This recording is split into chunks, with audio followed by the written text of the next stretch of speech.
It all started the day my wife, Rebecca, gave birth to our second child. Our first son, Junior, was already 15 years old by then and was staying at a boarding school. At first, everything seemed normal. I was busy with work, Rebecca was taking care of the baby, and life felt pretty good. But then, one afternoon, I got a phone call at work. It was from Junior's school, and the teacher sounded serious. "Sir, your son has been going missing at midnight," she said, her voice filled with concern. "Missing?" I asked, confused. "Yes," she replied. "Some nights he's not in his bed at the hostel. Then by morning he's back, acting like nothing happened." I felt a rush of panic. Why would my son be disappearing like that? I rushed home that evening to tell Rebecca what had happened. I expected her to panic too, but she didn't. She just shrugged and said, "Children do strange things. Maybe it's nothing." Her calmness shocked me. A mother should be worried, right? But she didn't seem at all concerned. That same week, something else caught my attention. Rebecca was refusing to breastfeed our newborn baby. The baby cried day and night. Our neighbours started complaining about the noise. It was hard to ignore. Every time I begged Rebecca to feed the baby, she would burst into tears and lock herself in the room. "I can't," she kept saying. "Please don't force me." I had no idea what was going on. Nothing seemed to make sense anymore. Then came the night that changed everything. As usual, Rebecca served me food before bedtime. That night, I had already eaten outside, but I didn't want to hurt her feelings, so I lied and told her I'd eaten. We went to bed early. Around midnight, I felt her gently tap my shoulder. I was about to ask what was wrong when I heard her whisper, "Very good, Junior. Come and drink breast. Your daddy is sleeping." My heart stopped. I couldn't believe what I was hearing. My mind screamed, "Jesus!" I pretended to be asleep, not knowing what to do. Rebecca quietly stood up and walked into the sitting room. My heart was pounding in my chest. Slowly, I followed her, barefoot, hiding behind the wall. Junior was supposed to be at boarding school. So how was he here, in my house? In the dim light of the sitting room, I saw it. Rebecca was sitting on the couch, holding Junior close to her. She took out her breast and began to feed him, like he was a baby. My 15-year-old son. I couldn't move. My legs felt weak. Then Rebecca spoke again, her voice cold and strange. "Don't tell anyone, Junior," she said. "If you talk, your father will die."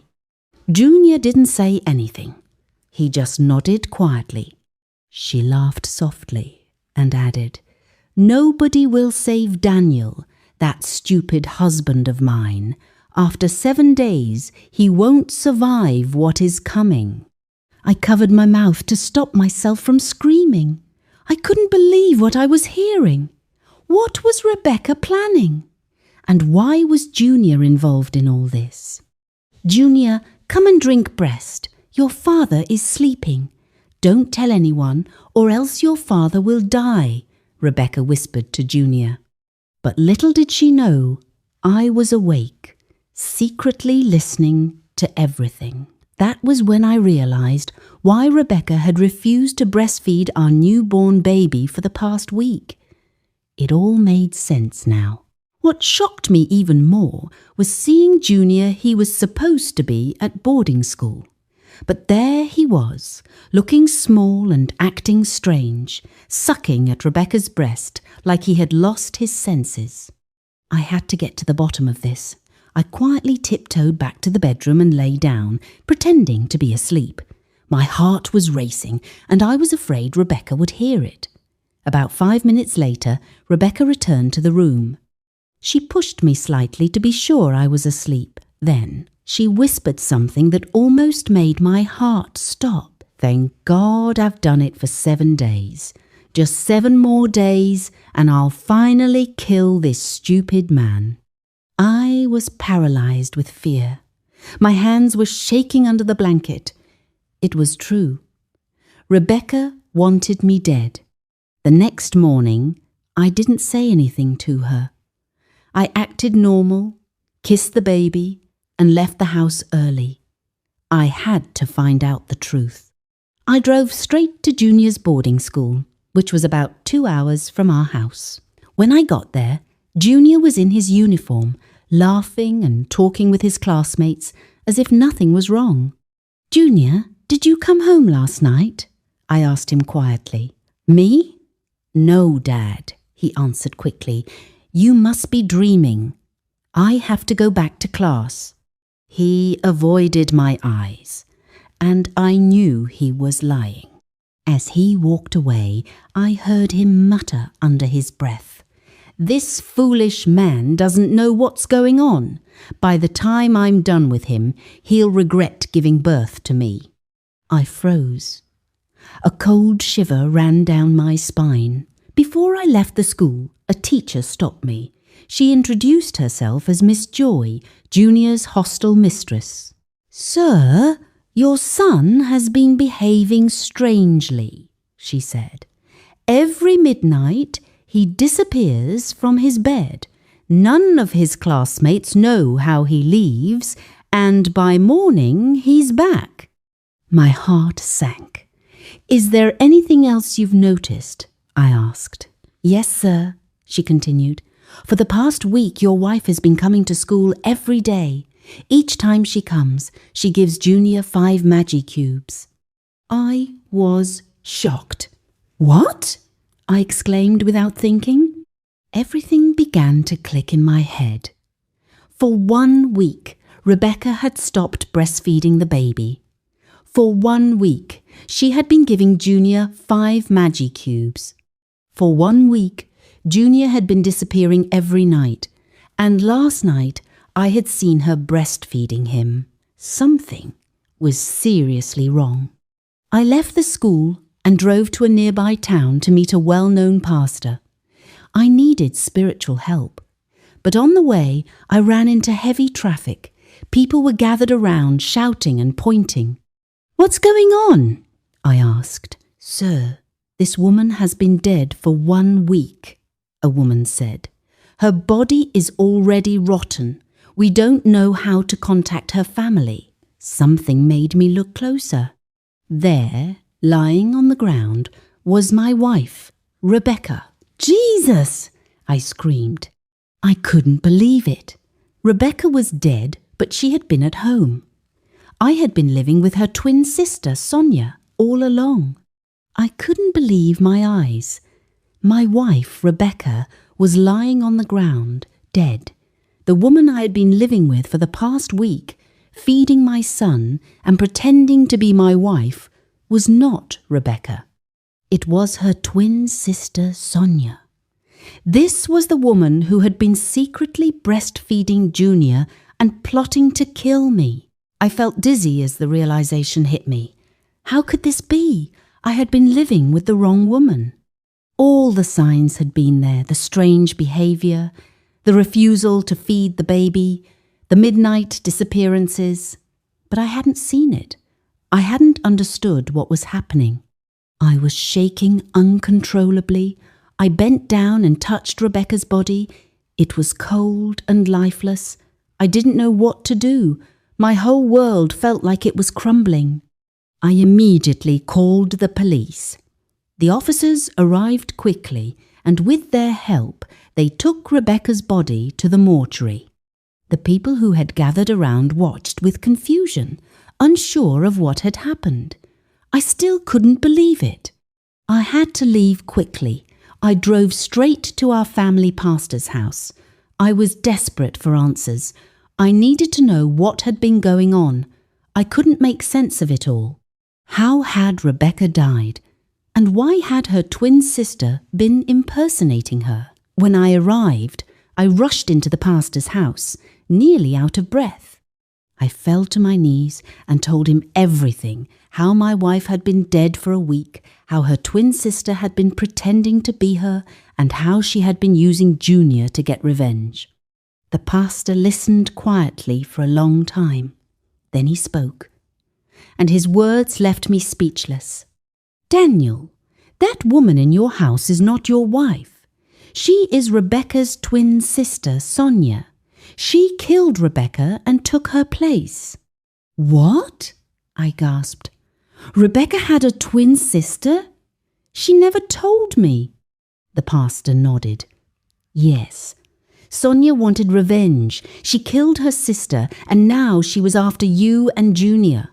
That's why she refused to breastfeed the baby, because she couldn't. She had no breast milk. The Maggie cubes she was giving your son were part of her plan to use him as a vessel. She wanted to control him. She planned for him to suck her breast for 14 days. After that, both you and your son would die." I was stunned. I didn't know what to say. All of this was so much to take in. "What do I do now?" I asked. "How do I stop this?" The pastor got up from his chair and walked over to a shelf. He pulled out a small bottle of water. "Take this bottle," he said. "When you get home, add some salt from your house to it. Have your son drink it, and he will come back to his senses. Then Sonia will lose control, and the truth will come out." I didn't hesitate. I thanked the pastor and quickly left his house. I had to save my son. The time was running out. As I was driving home, my mind was racing. I thought about everything that had happened, the strange behavior, the lies, the midnight disappearances. I couldn't believe it. I was angry, but I was also scared. What if I was too late? When I got home, Sonia was acting like everything was normal. She greeted me with a smile, just like Rebecca always did. But I knew the truth now. I had to act fast. "I'm going to give Junior something," I said casually, trying not to make her suspicious. "He needs it."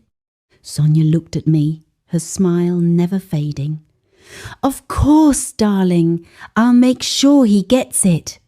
I quickly dropped the bottle of water on the table in the room and went to the kitchen to get some salt.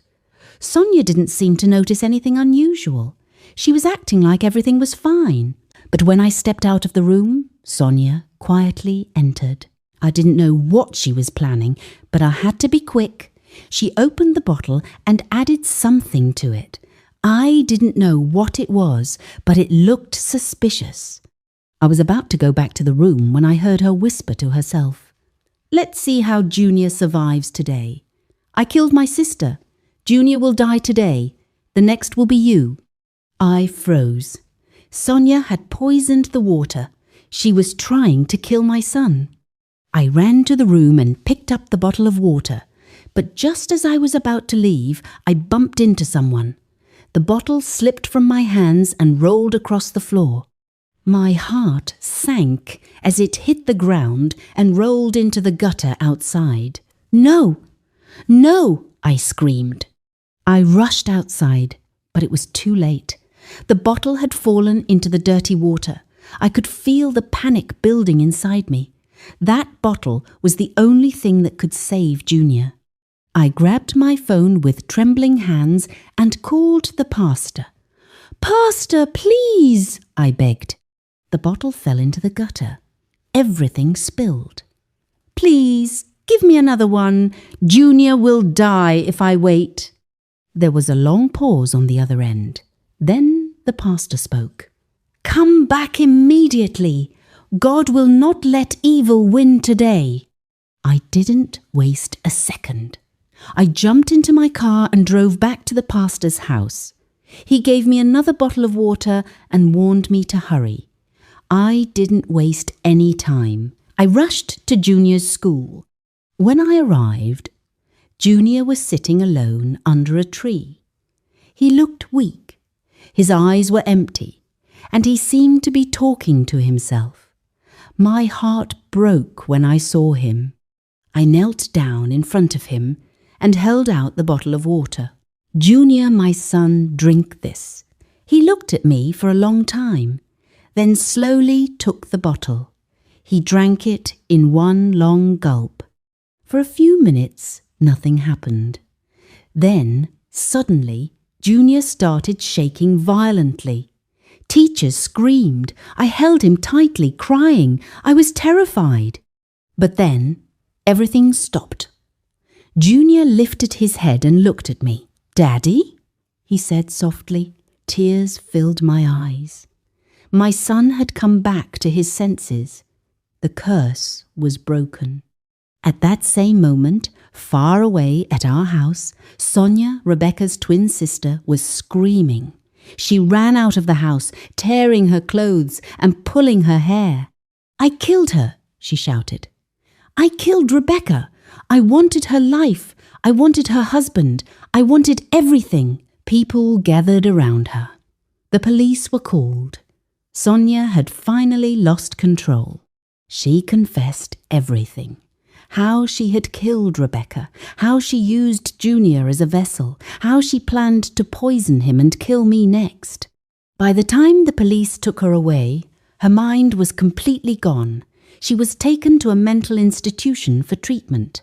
As for Junior, he fully recovered after that day. Rebecca's body was properly buried, and we were finally able to move on. Moral lessons. 1. Trust your instincts. When something feels wrong, trust your gut. Even if everything seems fine on the surface, sometimes our instincts tell us otherwise. 2. The power of family. The truth may be hidden for a while, but family bonds are strong. It's important to protect and care for those you love, no matter the situation. 3. Never take anything for granted. Sometimes what we think we know about people can turn out to be completely wrong. Always stay aware and question what doesn't seem right. 4. Evil can be unpredictable. People are capable of unimaginable things. It's a reminder that not everyone who seems close to us has our best interests at heart. 5. The importance of seeking help. When facing a difficult or scary situation, don't hesitate to seek help from trusted sources. Whether it's spiritual, professional, or personal, getting advice can make a huge difference.